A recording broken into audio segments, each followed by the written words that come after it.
Understanding Winner Takes All, a guide to English idioms. Hello, everyone. Welcome back to our channel. Today, we're diving into the fascinating world of English idioms. Specifically, we're going to explore the meaning and usage of the phrase, winner takes all. Whether you're a beginner or advanced learner, understanding idioms like this can greatly enrich your English skills. So, let's get started.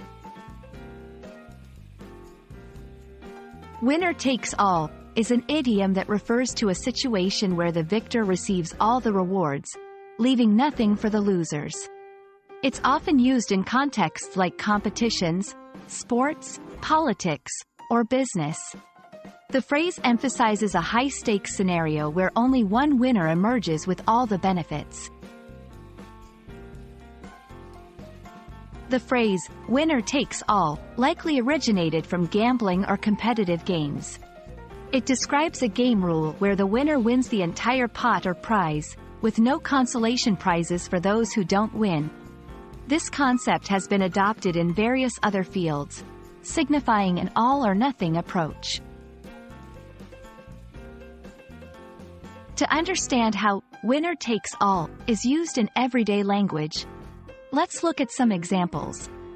1. In sports, the championship game was a winner-takes-all match, with the victor taking home the trophy and the title.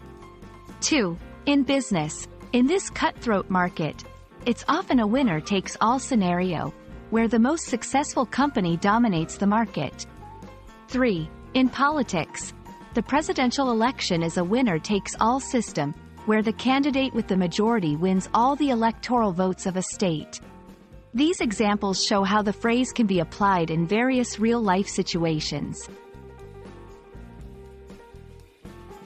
When you come across winner takes all in reading or conversation, look at the context to understand its application.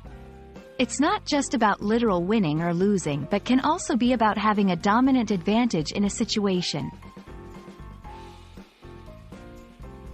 Thank you for watching. We hope this video has helped clarify the meaning and usage of winner takes all. This idiom, like many others in English, adds color and depth to our language. Keep practicing, and you'll soon be using idioms like a native speaker. Don't forget to like and subscribe for more English learning content. See you in the next video.